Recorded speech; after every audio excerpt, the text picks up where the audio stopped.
morphine. C'est dans le cerveau que toutes les drogues agissent. Aujourd'hui, la biologie est capable d'expliquer leurs effets au centre de nos têtes. Et l'étude des drogues permet à la science de mieux comprendre le fonctionnement du cerveau. Les plantes hallucinogènes, comme les molécules de synthèse, LSD ou ecstasy, bouleversent les frontières de la conscience.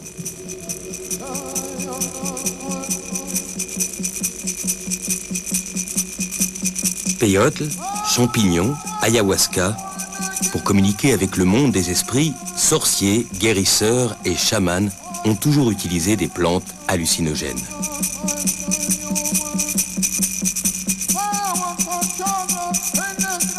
Pour le psychiatre Marc Valeur, cette fonction rituelle fait des hallucinogènes les plus anciennes drogues du monde. On peut penser que les hallucinogènes sont probablement les premières drogues connues de l'humanité à travers la rencontre avec des champignons. On sait bien que certains théoriciens ont fait de la rencontre avec les hallucinogènes le début même de l'humanité. Il est possible que les premières religions du monde aient été le culte de champignons hallucinogènes chez les Suméro-Babyloniens. Et on sait que dans les cultures chamaniques, l'usage d'hallucinogènes est le mode privilégié de contact entre les hommes et les dieux, entre le monde profane et le monde sacré.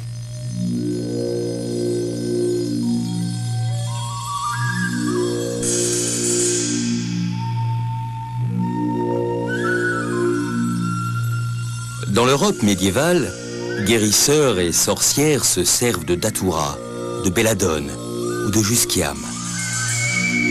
Des plantes dont les effets hallucinogènes sont à l'origine des récits de sabbat et de vols de sorcières en balai. Pour l'Église, des manifestations diaboliques. Les expérimentateurs d'hallucinogènes peuvent être des expérimentateurs répétés. Il y a des gens qui aiment l'expérience hallucinogène, qui aiment même les sentiments de dépersonnalisation, qui aiment ce sentiment de voyage. Au XXe siècle, écrivains et artistes redécouvrent les hallucinogènes.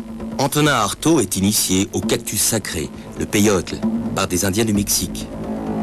Le poète Henri Michaud, grand expérimentateur de ces drogues, tente de mettre en image ses visions sous mescaline, le principe actif du peyote. Lorsqu'on me proposa de faire un film sur les visions mescaliniennes, je déclarais et répétais, et le répète encore, que c'est entreprendre l'impossible. Quoi qu'on fasse, cette drogue est au-delà. Je dirais encore de ces images, et d'avance, qu'elles sont insuffisantes. Elles devraient être plus éblouissantes, plus instables, plus subtiles, plus labiles, plus insaisissables, plus oscillantes, plus tremblantes, plus martyrisantes, plus fourmillantes, infiniment plus chargées, plus intensément belles, plus affreusement colorées, plus agressives, plus idiotes, plus étranges. Quant à la vitesse, elle est telle que toutes les séquences réunies devraient tenir en 50 secondes. Sans les rats et les souris, jamais l'action des drogues n'aurait pu être étudiée. Ils partagent une grande partie de leur gène avec nous, et les drogues déclenchent les mêmes tempêtes dans leur cervelle.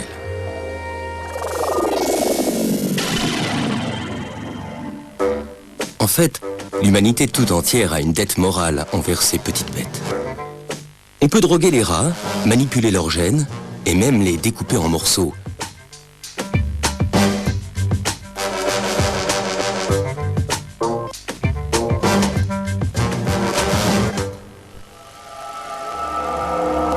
Pour agir, le LSD, comme toutes les drogues, pirate le système de communication du cerveau.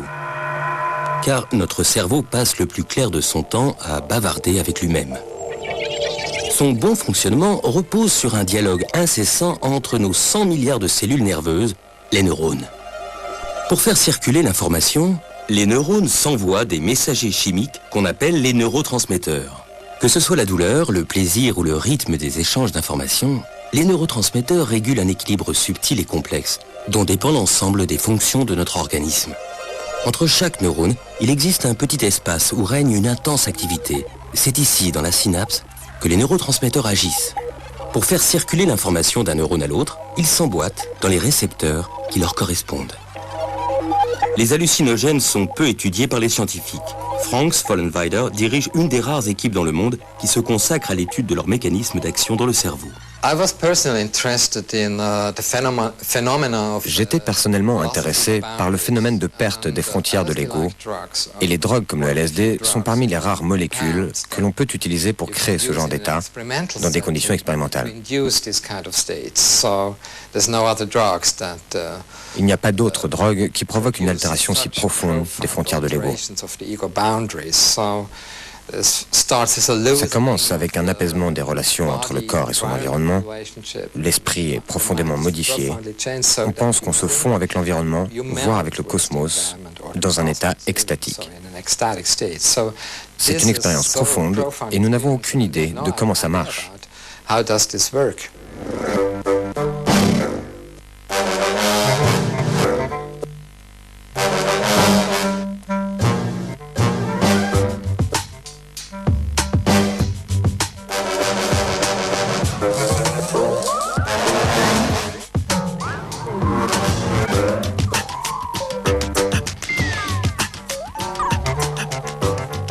Ce que nous avons donc découvert, c'est que cette perte des frontières de l'ego est peut-être ce qu'il y a de plus important dans les hallucinations que certaines personnes ont avec ces drogues. Parce que cette perte des frontières de l'ego peut mener, si c'est vraiment extrême, à une sorte d'état mystique, ce que l'on appelle l'unio mystica.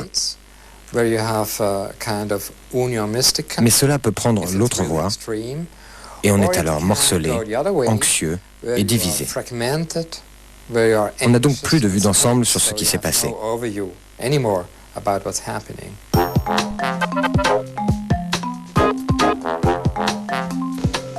La presse entière s'est emparée du plus mystérieux et du plus tragique fait divers de ces dernières années, l'affaire du pain qui rend fou.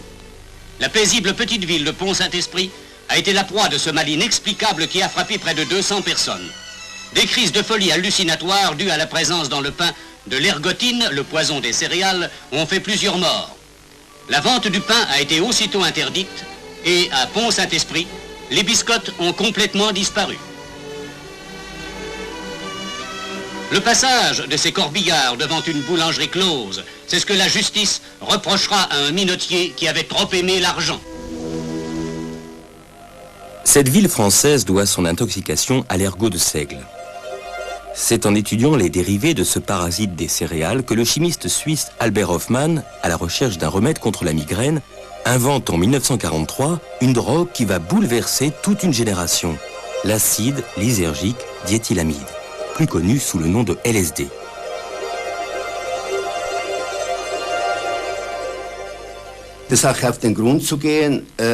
Pour en connaître les effets, j'ai décidé d'expérimenter cette substance sur moi-même, ce diéthylamide. En tant qu'homme prudent, j'ai commencé avec la quantité la plus petite possible, capable néanmoins de faire de l'effet, c'est-à-dire un quart de millième de gramme.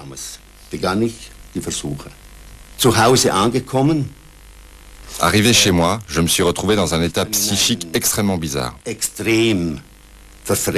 Mon environnement était tellement étrange que j'ai cru devenir fou.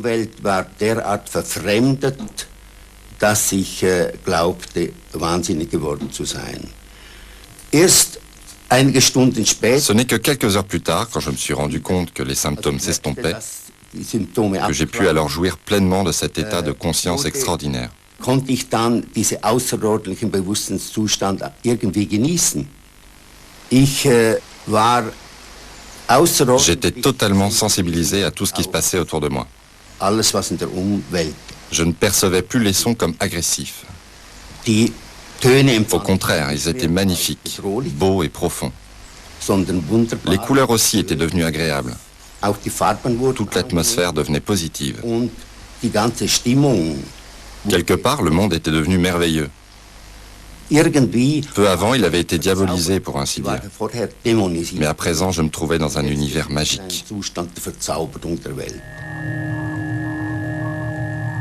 Après la Deuxième Guerre mondiale, la CIA s'empare du LSD et le teste comme sérum de vérité.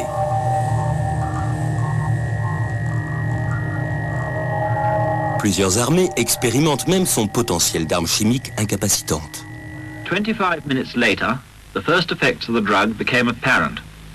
The men began to relax and to giggle. But this man was more seriously affected and had to be removed from the exercise. After 35 minutes, one of the radio operators had become incapable of using his set, and the efficiency of the rocket launcher team was also very impaired. 10 minutes later, radio communication had become difficult, if not impossible, but the men are still capable of sustained physical effort. This man nearly succeeded in felling this tree using only a spade. But 1 hour and 10 minutes after taking the drug, with one man climbing a tree to feed the birds, the troop commander gave up, admitting that he could no longer control himself or his men. En 1954, l'écrivain Aldous Huxley publie Les Portes de la Perception, un livre qui raconte ses visions sous mescaline et fait découvrir l'expérience psychédélique au grand public. Pensez-vous que les écrivains d'anticipation pourraient en tirer un bénéfice ? Bien, je pense que les gens qui pourraient en bénéficier le plus sont les professeurs. Je pense qu'il serait excellent que quiconque ayant des idées fixées, une certitude absolue sur les choses, prenne cette substance. Il se rendrait compte que le monde que nous avons construit n'est en aucun cas le seul monde, qu'il existe d'autres types d'univers extraordinaires, des mondes que nous pouvons habiter, ce qui devrait nous remplir de gratitude. Alexander Shulgin, aujourd'hui âgé de 80 ans, a consacré toute sa vie à la chimie hallucinogène.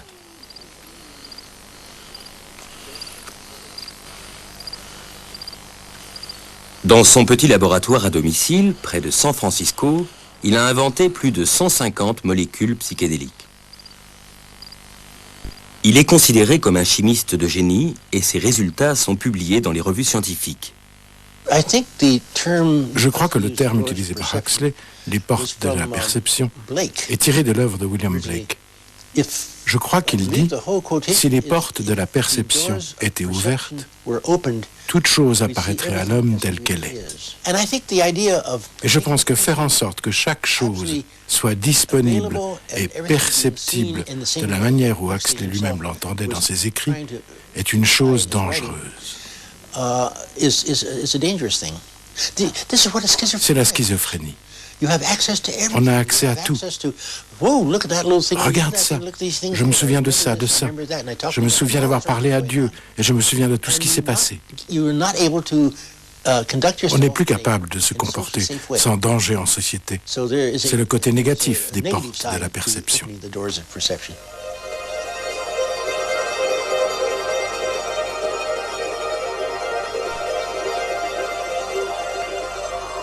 Le LSD ne crée pas de véritables hallucinations, mais altère ou déforme les perceptions. Cet effet est dû à son action sur les réseaux d'un neurotransmetteur qui s'appelle la sérotonine. Le LSD se fixe sur les récepteurs 2A de la sérotonine et provoque une hypersensibilité aux couleurs, aux formes, aux sons et au toucher.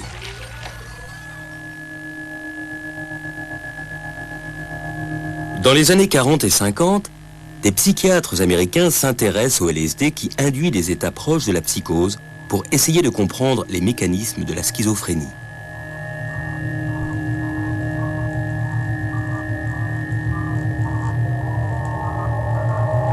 Pour qualifier ce type de drogue, un psychiatre anglais propose alors le mot psychédélique, qui signifie en grec « qui dévoile l'esprit ».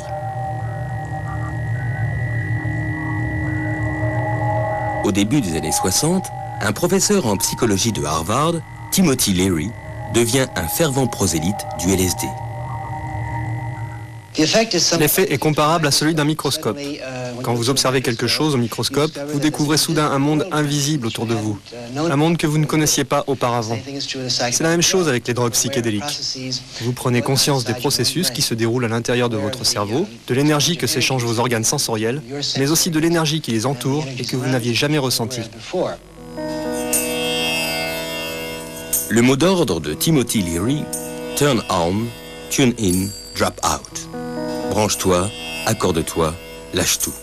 Atteint toute une génération. L'écrivain Ken Kesey et sa bande, intitulée Les Joyeux Lurons, sillonnent les États-Unis à bord d'un bus à fleurs en prônant l'usage d'acide, le surnom du LSD.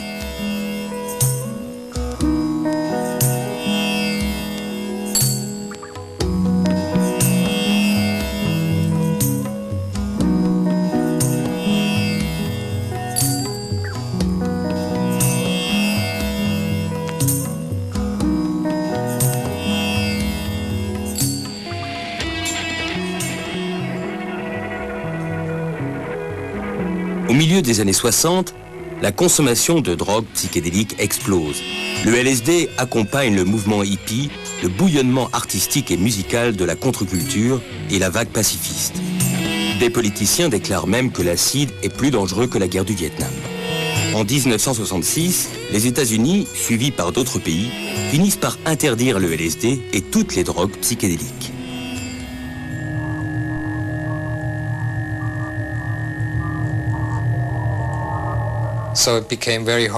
Il est alors devenu difficile pour les psychiatres et les médecins de se servir de ces drogues comme outil de recherche. La recherche a donc vraiment décliné.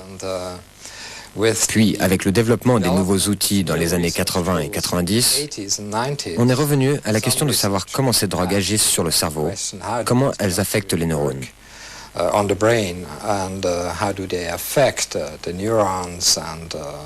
Au-delà de la psychologie, on cherche plus à comprendre ce qui interfère avec les réseaux neuronaux, les neurones et les sites récepteurs.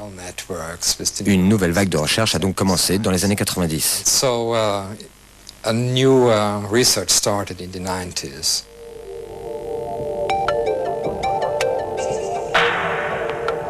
Les rats ne peuvent pas raconter leur vision sous LSD. Mais c'est en observant ce qui se passe dans leur cerveau qu'on a commencé à comprendre les mécanismes d'action des drogues psychédéliques. There seems to be an interaction between the effects of the drug and stress. When you give a large dose of either mescaline or LSD, one of the things that you notice is it produces catatonic behavior. Like this animal had a large dose of LSD, and you can see how relaxed he is, and you swing him around. The difference between a rat without any hallucinogen. One of the main things, you put him in a very bizarre posture and he just stays there, which is not true for a normal animal.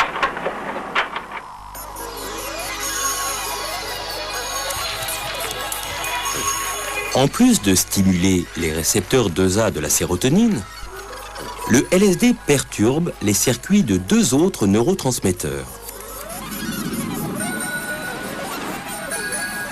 Le glutamate est un accélérateur de l'information. Son activation explique la vitesse et les troubles de la pensée. La stimulation des circuits de la dopamine explique quant à elle la sensation d'euphorie. Il y a beaucoup d'effets secondaires. On peut dire que c'est une cascade d'effets. Ce que nous essayons de comprendre, c'est comment ces altérations sont reliées aux altérations de la perception ou de la psychologie que l'on voit spécifiquement avec ce type de drogue.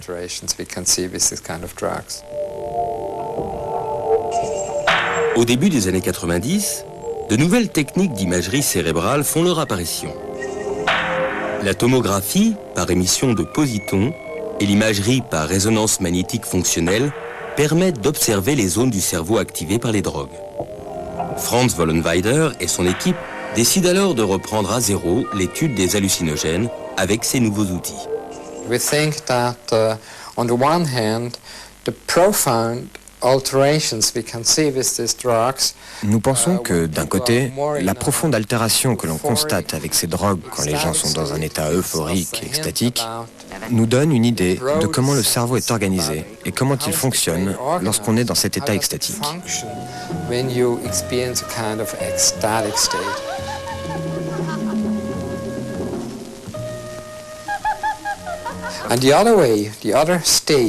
Et de l'autre côté, l'autre état ou l'autre pôle de cette dissolution de l'ego, c'est quand on perd son image propre, quand on perd son autonomie, que l'ego vole en éclats. Cela se rapproche beaucoup des états de type schizophrénique. When a person comes in with this type of problem, the only way you can make contact is physically, by hugging them, holding their hand, and trying to make them feel the presence of your body. And by holding a person, you give them a certain reality, the feeling of someone near them, someone who's helping them. Franz Vollenweider compare l'état d'angoisse profonde provoqué par le LSD à une fragmentation de l'ego. Dans le cerveau, cette sensation est due à une suractivation du thalamus, le centre de tri des informations, mais aussi à une sous-activité du cortex, un état cérébral qu'on retrouve chez les schizophrènes. L'état extatique, en revanche, est associé à un sentiment de plénitude océanique. Il est dû à une grande activité dans plusieurs zones du cortex et à une mise en veilleuse de l'amygdale qui gère la peur. So far, we have no evidence that, À ce stade, nous n'avons aucune preuve que les hallucinogènes classiques du type LSD entraînent une dépendance. Result in a dependence. There's some psychological. Il peut y avoir une certaine dépendance psychologique, mais il n'y a pas de symptômes somatiques de manque chez les personnes qui arrêtent de prendre ces drogues. C'est une spécificité des hallucinogènes. Alexander Shulgin teste les effets de chaque nouvelle molécule sur lui-même et sa femme Anne. Puis avec un groupe de volontaires. You're being recorded for posterity. Okay. Il commence avec des doses infimes, puis les augmente progressivement et consigne à chaque étape toutes leurs observations. Les outils que j'ai créés étaient appelés au départ drogues psychotropes ou psychoactives, des drogues qui agissent sur l'esprit. À l'origine, le terme commun était drogue psychomimétique, ce qui veut dire qu'elles imitent la psychose. Puis, on les a appelées drogues hallucinogènes. Mais ce n'est pas très exact, car elles ne provoquent pas vraiment d'hallucinations. On parle plus de l'amnésie qui est associée aux hallucinations. Quant à moi, je les ai toujours appelées drogues psychédéliques. L'une des plus mémorables est probablement la 2-O-2-CB, qui est une substance dont les effets commencent tout doucement. Lors de ma première expérience, elle m'a permis dans un musée d'observer des peintures et de comprendre pour la première fois pourquoi le peintre les avait peintes ainsi. À travers la peinture, on atteignait le peintre. Et c'est ce type de communication que je trouve extrêmement intéressante et frappante. L'idée d'ouvrir les portes de la perception est essentielle. L'esprit est constitué de toutes sortes d'éléments, idées, souvenirs des vies passées et à venir. Tout cela se trouve derrière des portes fermées. Il n'y a qu'une seule façon d'y avoir accès, les ouvrir, une par une, car autrement, on risquerait d'être submergé par la quantité d'informations. Mais je pense que cette idée d'ouvrir les portes de la perception est très importante, essentielle même, pour apprendre à se connaître. Nous avons tous une bête à l'intérieur. C'est un des sujets de recherche de ma femme, Anne. Il y a un animal en nous que l'on ne connaît pas. Ce n'est pas le subconscient, mais l'inconscient. Un animal que l'on ne connaît pas. Et on ne sera jamais en paix avec nos propres aspects négatifs et nos problèmes psychologiques tant que nous n'apprendrons pas à connaître un petit peu cet animal. On peut ne jamais être d'accord avec cet animal, mais l'argument de ma femme, c'est que non seulement nous devons le connaître, mais nous devons aussi, ne serait-ce qu'un instant, observer le monde à travers ses yeux. Ce genre de choses peut nous aider à résoudre bon nombre de problèmes psychologiques. C'est donc un véritable concept que d'ouvrir ces portes. Si Alexander Shulgin ouvre les portes de sa propre perception avec la chimie, il en connaît aussi les risques et sa démarche personnelle n'en fait en aucun cas un prosélyte de l'expérience psychédélique.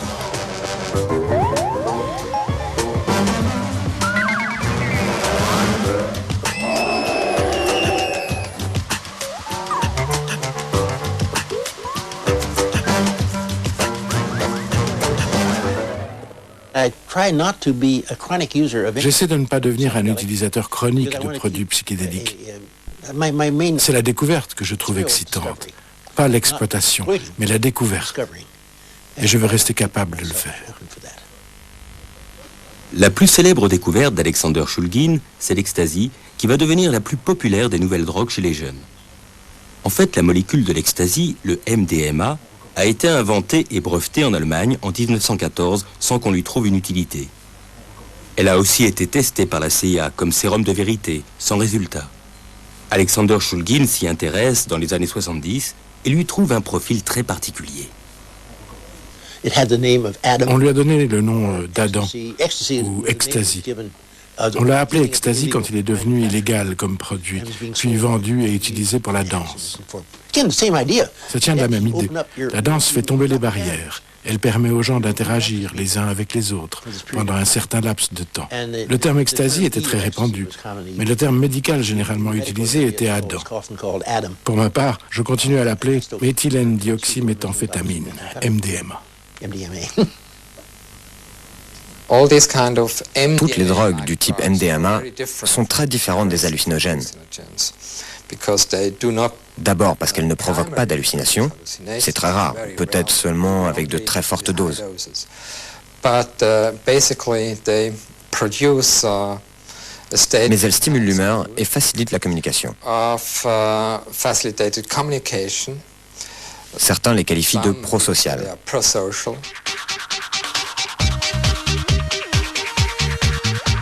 Pendant quelques années, le MDMA est utilisé par des médecins dans des psychothérapies. Mais après son interdiction, le MDMA devient une drogue synonyme de fête. Très efficace contre la fatigue, l'ecstasy est notamment utilisée par les danseurs dans les rave parties. Elle est consommée par près de 8 millions de personnes dans le monde.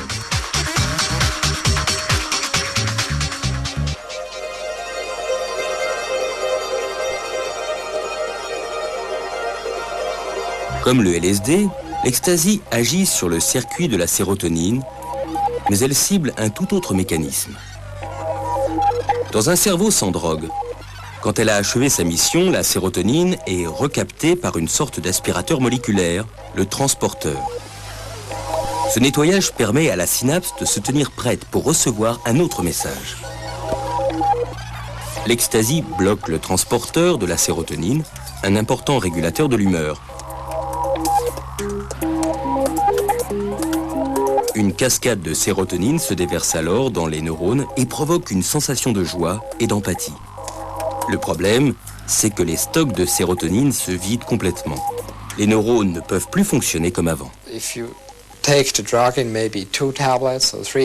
On pense que si l'on prend 2 ou 3 comprimés de cette drogue, le stockage est diminué et 2 ou 3 jours sont alors nécessaires pour que le stock se remplisse à nouveau.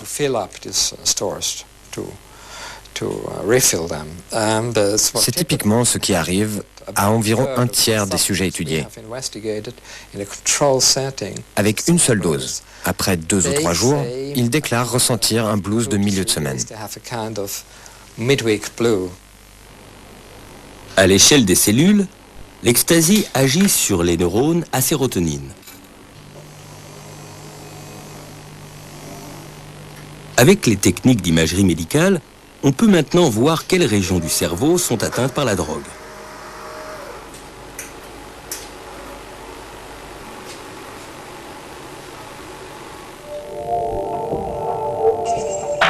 En touchant le striatum, l'ecstasy facilite les mouvements et crée une certaine euphorie. Elle agit aussi sur l'amygdale, ce qui explique la disparition des peurs, peur des autres, peur de soi-même, et génère cette fameuse empathie que recherchent ces consommateurs. Mais l'ecstasy touche aussi plusieurs zones du cortex, comme le cortex préfrontal, le siège des facultés intellectuelles. Or, c'est dans cette zone que l'ecstasy endommage les neurones à sérotonine.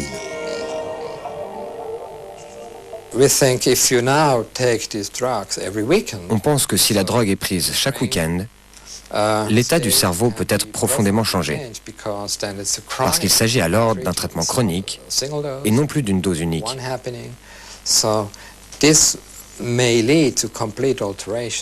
Cela peut mener à une altération complète de la capacité du cerveau à sécréter de la sérotonine. C'est le mauvais côté du MDMA, si on l'utilise fréquemment. Régulièrement attaqués par l'ecstasy, certains neurones à sérotonine n'arrivent pas à se régénérer. Des études sur les animaux montrent que l'ecstasy peut être neurotoxique, c'est-à-dire qu'elle peut détruire les neurones. Des dommages qui semblent irréversibles et qui peuvent entraîner des dépressions chroniques. I think that MDMA, like no other drugs, has a much higher neurotoxic potential. Je pense que le MDMA, contrairement aux autres drogues, est potentiellement bien plus neurotoxique et dangereux que n'importe quelle drogue qui a des effets comparables. Comme les hallucinogènes, par exemple, pour lesquels nous n'avons pas démontré d'altération à long terme. Le MDMA est donc un cas spécial. Il est difficile de donner des recommandations d'usage. Il vaut mieux ne pas en prendre régulièrement. Et si quelqu'un me demandait mon avis, je dirais qu'il vaut mieux prendre ses distances avec cette drogue pour ne pas courir de danger. L'ecstasy peut être dangereuse pour les neurones, mais certains médecins voudraient l'utiliser à petite dose pour des psychothérapies, notamment pour aider des patients qui souffrent de syndrome de stress post-traumatique.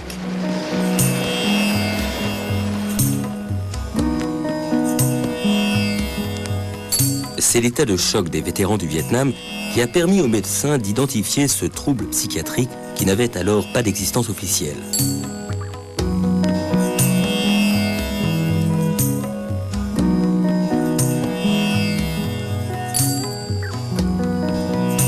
Le psychologue José Carlos Bousso a prescrit de l'ecstasy à des patientes atteintes de syndrome de stress post-traumatique. Ces femmes victimes de viols ou d'agressions sexuelles vivent dans un état d'angoisse permanent. Le syndrome de stress post-traumatique est un ensemble de symptômes qui apparaît quand une personne est confrontée à un événement dramatique et traumatisant, comme une agression sexuelle, un acte terroriste ou tout autre type d'acte violent.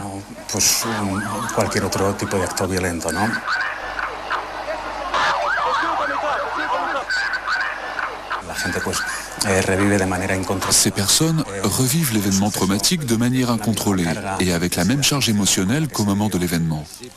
Elles ont aussi des pensées intrusives, les images disparaissent de leur esprit ou leurs pensées sont complètement déformées et angoissantes. Elles sont en permanence dans un état d'hypervigilance qui les met en alerte par rapport à toute stimulation de leur environnement qui pourrait leur rappeler l'événement traumatique. En général, plusieurs troubles accompagnent ces symptômes. Une dépression, des troubles obsessionnels compulsifs, etc.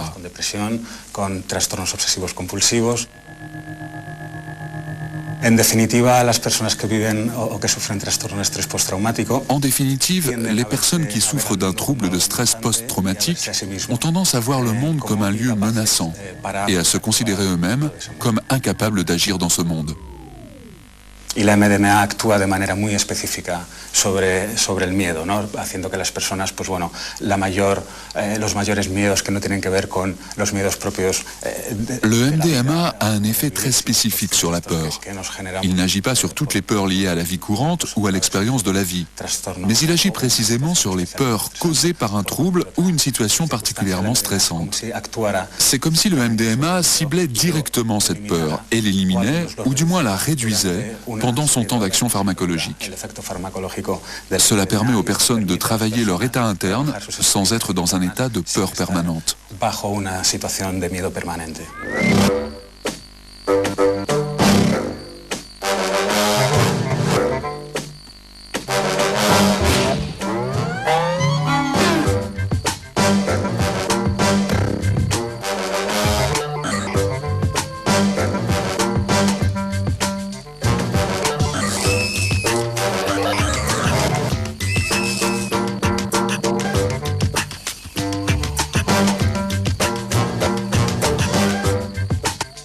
Les patients de José Carlos Bousso ne prenaient que de faibles doses d'ecstasy. Mais le risque de neurotoxicité a conduit les autorités universitaires à interrompre le projet. D'autres études expérimentales sont aujourd'hui en cours aux États-Unis. En résumé, j'ai l'impression que le MDMA pourrait être un médicament très utile dans le traitement du syndrome de stress post-traumatique. Mais malheureusement, je ne peux pas encore le prouver avec des données. Nous espérons simplement qu'un jour, ces études puissent se réaliser pour nous permettre d'avoir les idées plus claires. L'ecstasy contient souvent des substances dangereuses qui n'ont rien à voir avec le MDMA. Les laboratoires clandestins inventent aussi des designer drugs, de nouvelles drogues à la carte dont les amateurs se multiplient. Ces drogues de synthèse comme le GHB ou la kétamine créent des états qui vont de l'abolition de la volonté à une sensation de sortie du corps.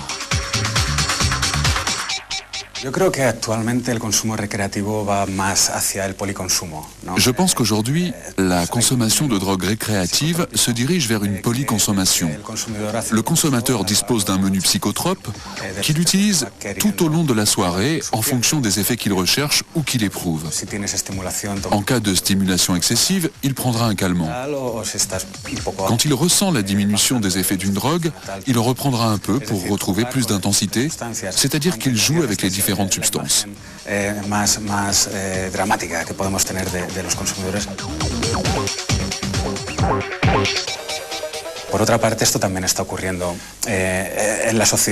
On retrouve aussi ce schéma dans la société normale, où nous avons de plus en plus de drogues ou de substances appelées drogues de style de vie, comme par exemple le Viagra pour le traitement de l'impuissance, ou les antidépresseurs qu'on commence à utiliser pour des personnes qui ont peur de parler en public.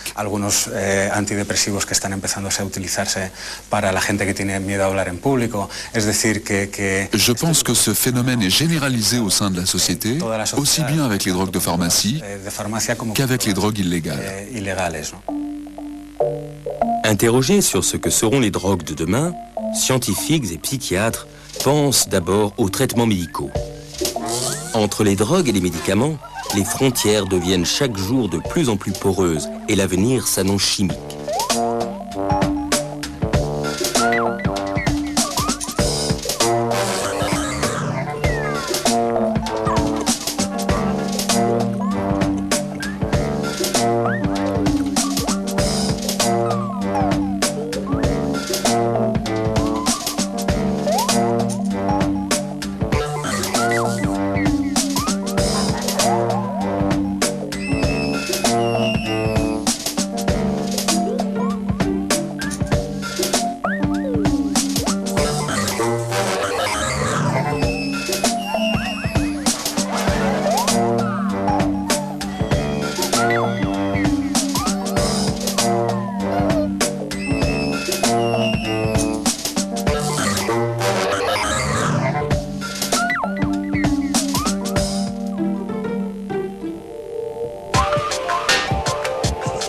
La civilisation sous pilule. Un cauchemar qu'avait décrit Aldous Huxley dès 1932.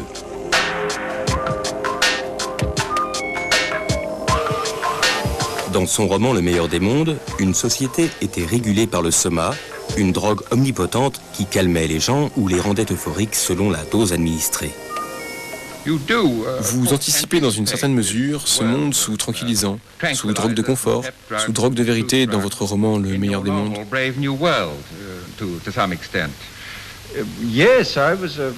Oui, bien sûr, mais j'avais projeté ce futur dans 500 ou 600 ans.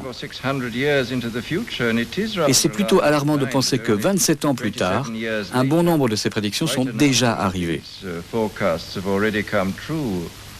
Et elles sont arrivées comme un retour de bâton.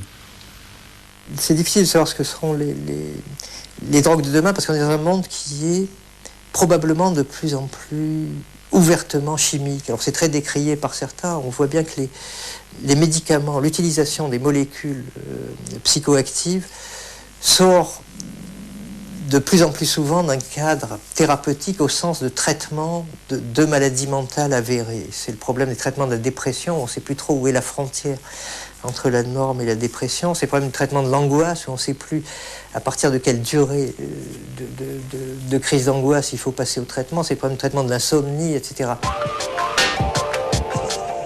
La consommation d'antidépresseurs, d'anxiolytiques et de sédatifs dans les pays développés connaît une croissance vertigineuse. Ce recours systématique à la chimie soulève de nombreuses questions sur l'évolution de nos sociétés et sur les exigences qui pèsent sur chaque individu.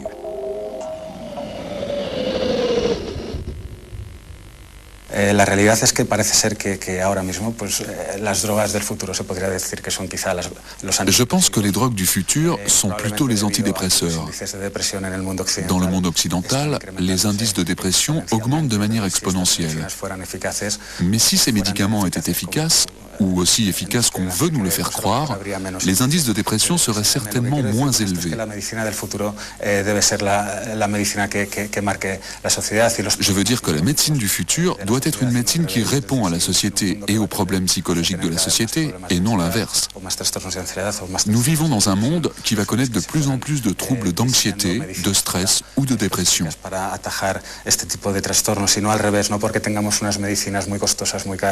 Il faut concevoir des médicaments spécifiques pour enrayer ces troubles, et non l'inverse. Il y a des médecins purs et durs, on pourrait dire, qui voudraient qu'on ne soigne que des maladies avérées et qui pensent qu'il y a un excès terrible de l'utilisation des médicaments et que toutes les souffrances psychiques sont traitées par médicaments, que bientôt on va se réveiller avec la pilule pour se réveiller, on va s'endormir avec la pilule pour s'endormir, on va jouir avec la pilule pour jouir, et on va manger avec la pilule qui donne faim, etc. Personnellement, je ne suis pas aussi pessimiste que ça. Je pense que dans la réalité, c'est les usages qu'en font les gens qui vont déterminer le côté nocif ou le côté bienfaisant des mêmes substances. Entre substances clandestines et chimie médicale, les frontières se rétrécissent. L'avenir de la société se dessine sur fond de repères bouleversés. Cerné par les nouvelles drogues et les médicaments, inlassablement poussé à la performance, l'homme de demain sera-t-il un zombie abreuvé de cocktails chimiques? Ou bien saura-t-il inventer un usage intelligent de ces outils de la conscience? La réponse ne se trouve pas dans les laboratoires, mais dans l'évolution de chacun d'entre nous. On se retrouve lundi pour un autre genre de fouille. Après le cerveau, c'est la terre que nous irons couper en rondelles. Savez-vous quel est le nouvel Eldorado des archéologues? C'est l'Europe de l'Est. Grâce à des méthodes high-tech, les chercheurs